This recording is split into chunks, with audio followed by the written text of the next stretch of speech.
It's conservative. If you're looking for something liberal and realistic, this is the place to be.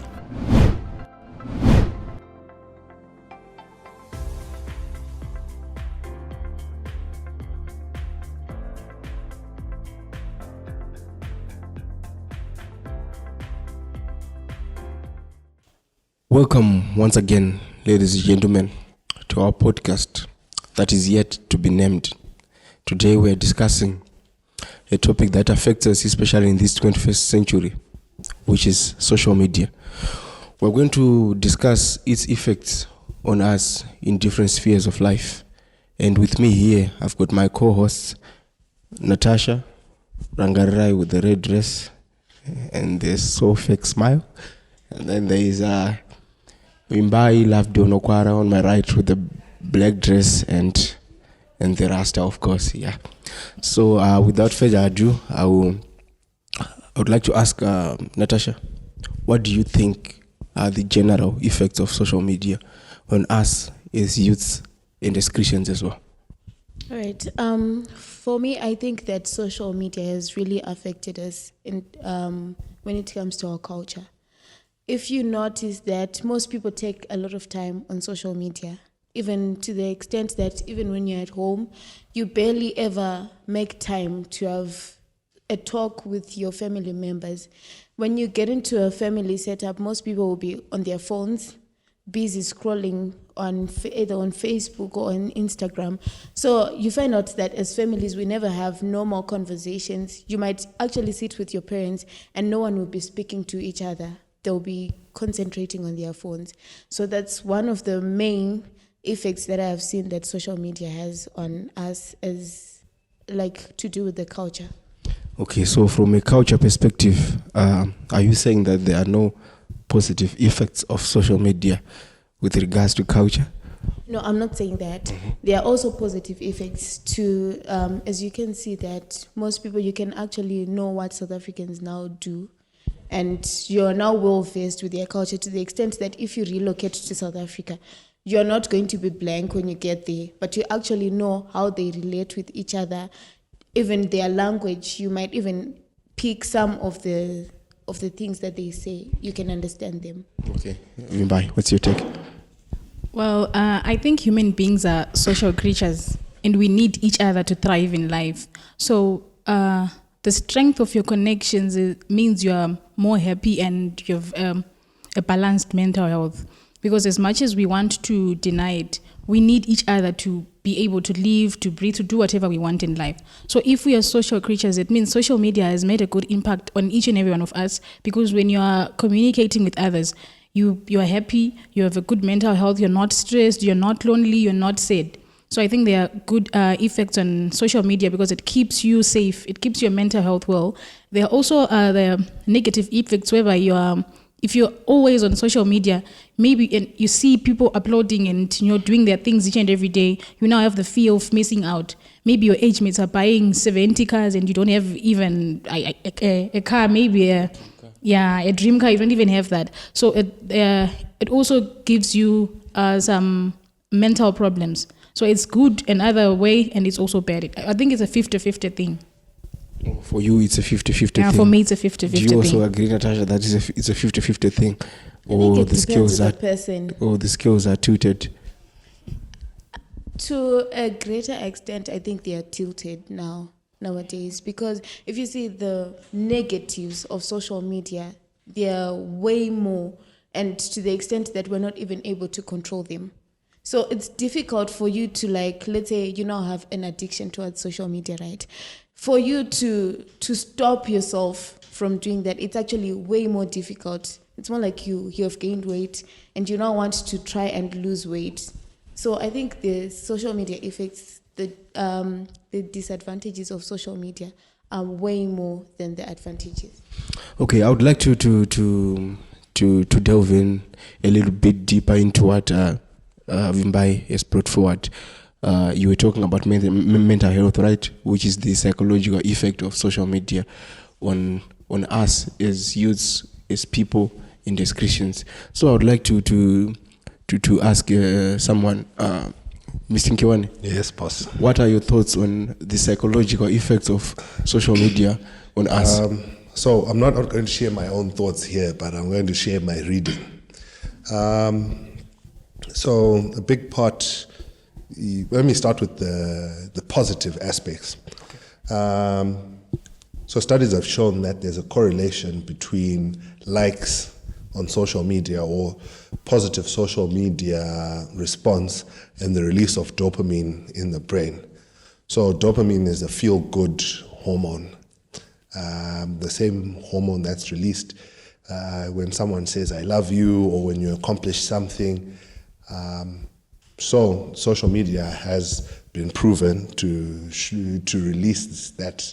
It's been proven that social media does release that hormone. I'll leave it to you guys to discuss whether that's a good thing or a bad thing, because drugs also thrive off of that hormone.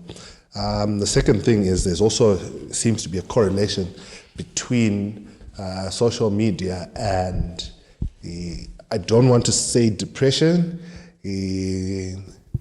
let's call it sadness, in social media and sadness, where people feel sad without the validation of social media, which leads to other mental health issues. So I'll let you guys discuss that a little bit. If you have any further questions, you can just call back to me and I'll attempt to answer. Okay, when you say people feel sad without social media interaction, what do you mean? You post something and then you get 2 likes, and then I post something, I get 500 likes. Is that the dynamic there? So maybe let me define sadness, and then you can explore how people are sad from social media. So sadness is the feeling of it's just being low, right? I think you brought up a very good example there, where someone posts his children and gets 2 likes, and someone posts a full stop and gets 500. Things like that cause sadness, or looking at how other people's lives are moving at a different pace to yours, right? How we would define that sadness in colloquial terms is depression, what we see as depression, or rather what we identify as depression. But again, the reading says don't call it depression unless a psychologist or psychiatrist calls it depression. Okay. I think that's very insightful, and I'm picking out a point that is very important. Like, social media has led us to seek validation from other people. Like, if I wear my nice suit, I cannot be confident enough that my suit is nice without posting it on social media, and someone comments, "Smart Shibaba, Marachena, Marapisa," you know that kind of thing. You cannot feel confident by your own self that you are achieving. Which leads me to a question: what are the effects of social media on our self-esteem, in line with what Mr. Nkiwane said and the point that I have brought up? All right. Looking at the ladies, you see that most of you guys on social media, you tend to put more likes on ladies who are curved, who are light-skinned and all that. So you find out that most ladies are now working out on their bodies to say, I now want to be as curved as this girl is. And then they're now resorting to very fast routes or methods, like taking pills, like going for, I don't know if you saw this other person who went for this operation that they underwent to remove fat and flesh so that they can be curved and all that. And Breast then other reduction people, as well. yes, you can reduce your parts, and you can even increase because of the effects that are coming through social media. And we also see that people are now going to be injected so that they can be light-skinned. So I think this is all coming through because of social media. Can I ask a question? Are those things that Natasha mentioned necessarily bad? think sorry.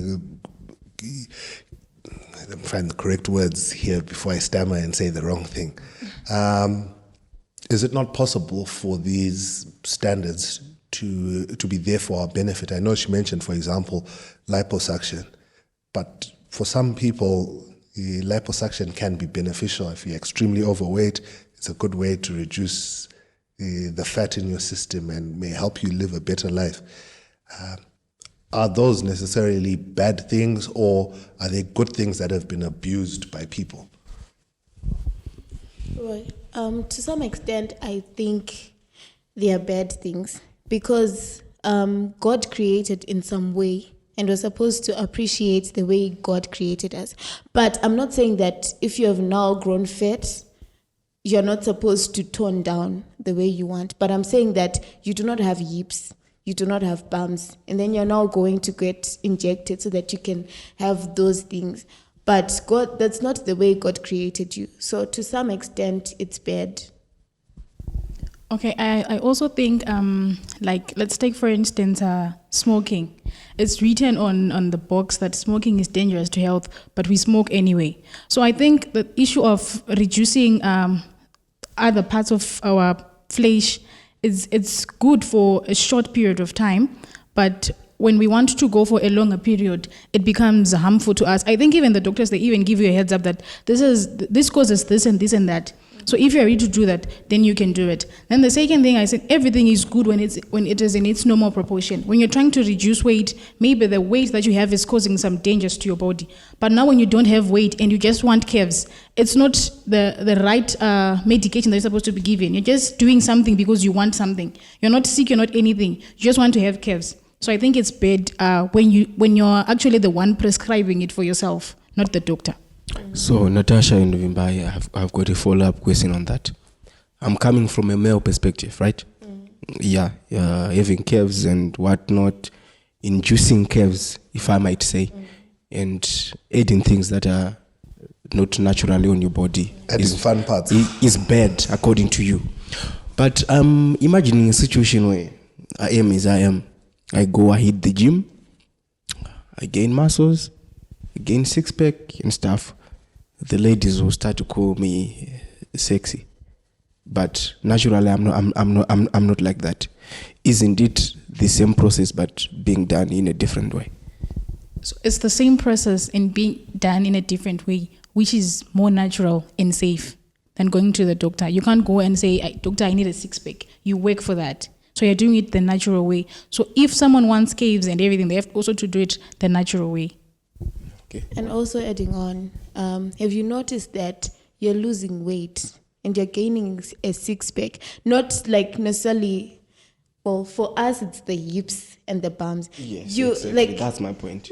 That's my point. So there's some things that you gain naturally because God gave you the capability of being able to. Unlike when it's something that has been done by human beings so that they can induce you to become something like that. For example, if you didn't have to go and work out for the six-pack, but you just go and get an injection for that, and then you're good to go. Why is it wrong when you have to go and get an injection, and it's not wrong when you are working for it? Okay, so in other words, you're saying that we should use social media with caution and avoid a situation whereby we have a facadical view of life, like to have Barbie bodies and stuff. You can be fit but not have a Barbie body. That's what you're saying. Exactly. Okay, Mr. Ngiwane, are you answered? I still have questions, but we'll talk about it outside the session. Okay, but on this particular, Yeah. you are Yes. Okay, that's fine. And also there's a trend, if I might say, that I've seen on social media. The peddling, or if I might say, the taking of drugs, encouragement of prostitution. Like you see most music videos, we see half naked or fully naked ladies there. If you check this trend from, if I might say, 2008 up to 2021, I think when they started the No Guka campaign here in Zimbabwe, like almost every Zimdanzo artist would start a song like Ndagaruwa ni chamba, Ndagastika ni guka, you know, that kind of thing. What role does social media play in the peddling or the taking of drugs to us as a generation, especially now that drugs have become a popular thing amongst us? So I think the human mind is designed in a way that it gets used to certain things. I might be surprised to see this glass of water for the first time. The second time I look at it, I now realize, it's a glass of water. So exposure to social media causes a lot of damage to us human beings and our kids. A child may see someone smoking weed on social media and think, "Ooh, this is bad." They might even report this, "Mama, I saw someone smoking weed on social media." The second time they see that, they know it's bad, but now it's like normal in their mind. The third time they see that, the fourth time maybe they want to try it because they've been seeing it. So social media has exposed us to certain things that our minds are now normalizing things that are not normal. If I see someone smoking or taking guga, I know it's wrong and I put an X on that. But the 9th time I watch that, the 10th time I watch that, I think maybe it's great, let me try it. So exposure has made us normalize the things that are not supposed to be done by human beings. So social media is wrong for that, because if one person sings the song, the second person, the third person, the fifth person now, I think, if they are all singing about it, maybe it's correct or maybe it's right, even if it is wrong. So I think it has exposed us to normalizing taboos that are, those things that are taboos in our culture. All right, and also to add on to what you said, have you ever heard of the statement that there is comfort in numbers? Yeah. So with social media now, I can even take a video of myself drinking alcohol, smoking shisha and all that. And because you have seen me doing it, you do it, but privately. But because you have seen me doing it, it's like you feel comfortable doing it, to the extent that we can see that there are a lot of people who are now posting themselves doing things that are wrong. And also the issue you have highlighted of drug abuse. People think that because they now have a central point where they can meet with other people who are also doing the same thing, they now feel like it's something which is right, of which it's bad. Okay. Point taken. But I've also noticed that there are many people, even here in Zimbabwe, who have made a living through social media, through Facebook, through TikTok. To be specific, there's that guy. What's his name? KB Lane. Yeah. He went on to become a millionaire just because of social media. I don't know if any of you expect advice on how to grab such opportunities and use them in our favor. All right. So for myself, I'm one of the people who tried to make money from social media. I tried to do social media management for companies. So it's something that actually helped me financially, because I was now able to do some skill in a helpful way to help companies market themselves on social media. So in as much as social media is bad, but for marketing purposes and publicity, it's actually a good thing. Yeah.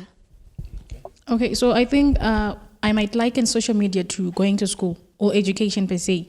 When you go to school, you want to knowledge yourself. And the main goal of going to school is that you'll be able to take care of yourself and be independent in life. But what you do with the school that you have, or with the knowledge that you've gotten from school, is now bad. So when social media came, it was supposed to help people financially and help them make money. How we're using social media now is bad.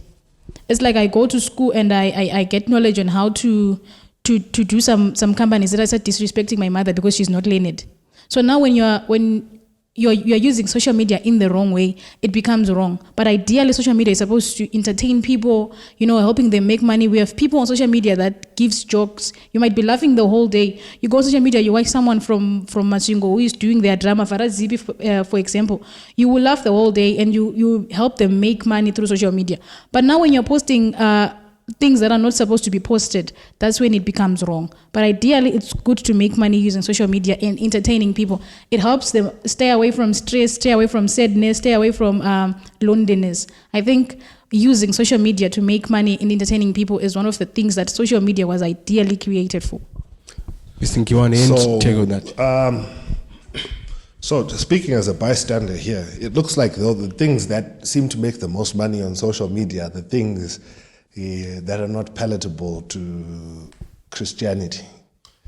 I was going to name a name, but I think it would be in bad taste.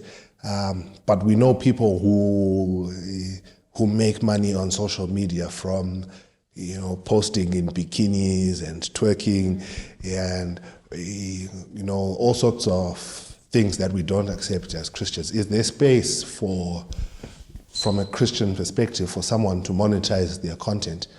Is there space for someone from a Christian perspective to have a big following? Because you look at the people with all the biggest followings, they are, I hate to say it, but they are people of the world, right?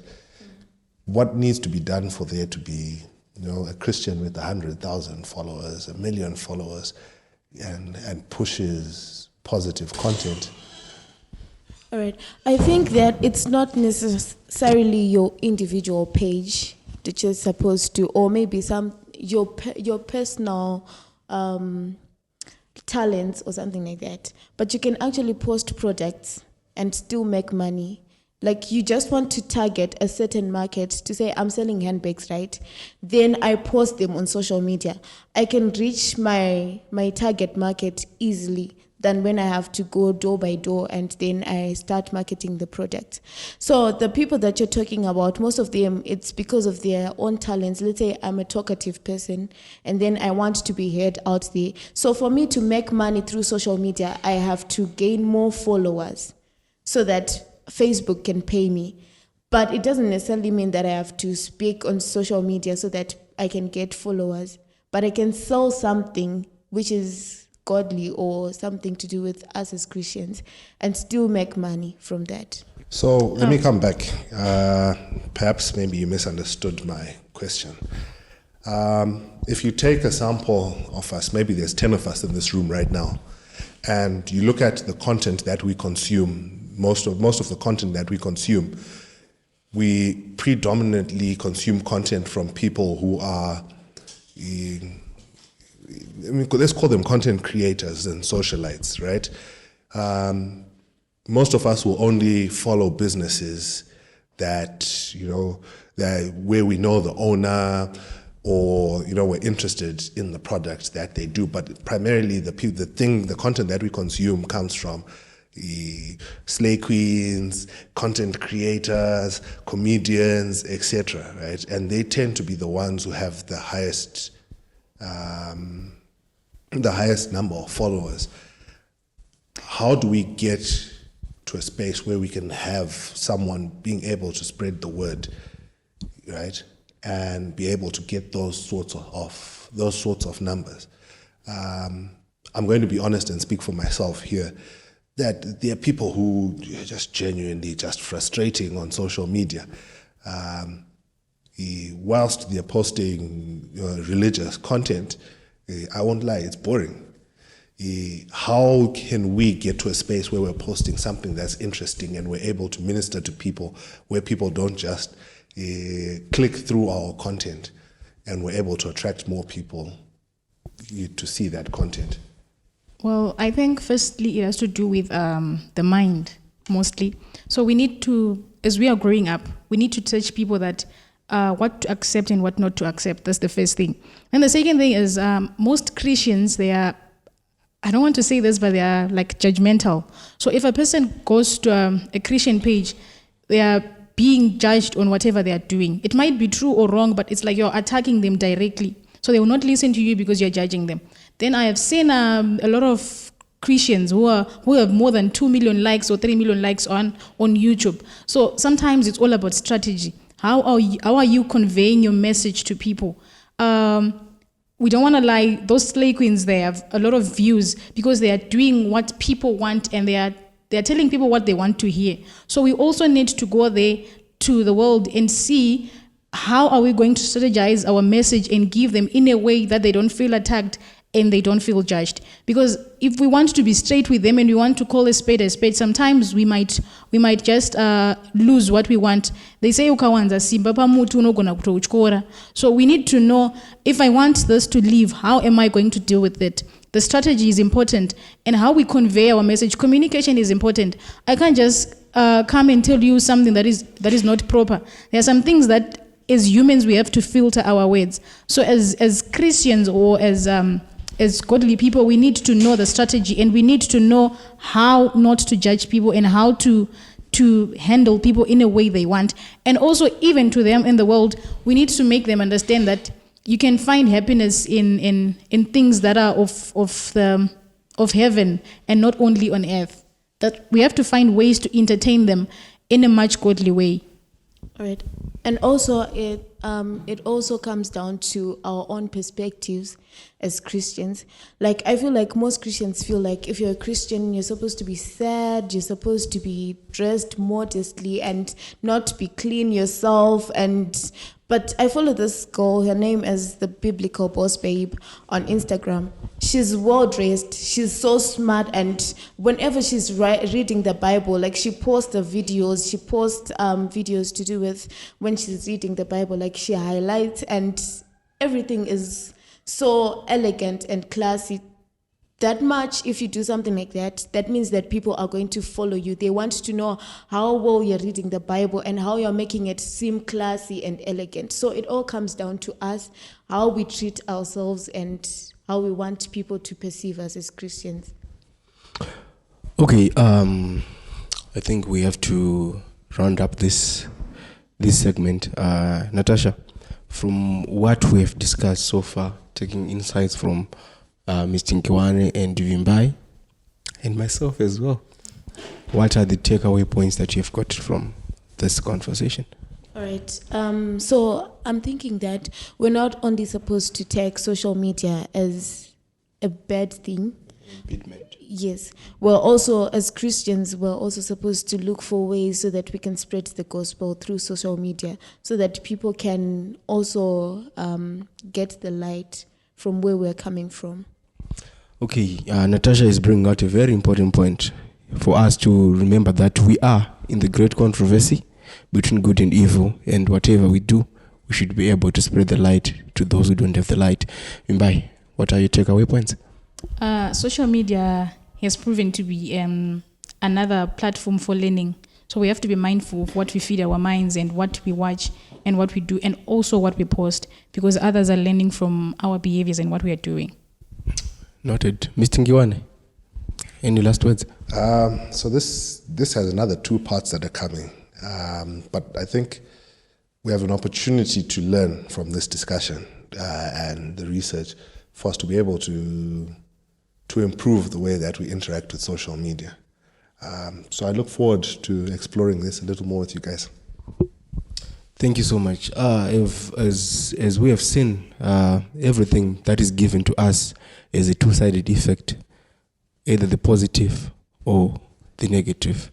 And as one poet once said, as the mask of deception falls upon the face of humanity, unveiling the great reality of duality, which is the negative and the positive, in which everyone is a casualty.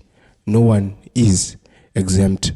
We should be mindful of what we consume on social media. We should be mindful of what our kids consume on social media.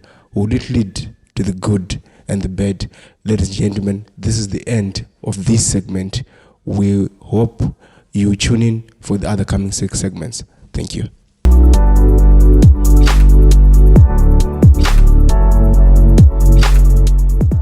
If it's conservative, If you're looking for something liberal and realistic, this is the place to be.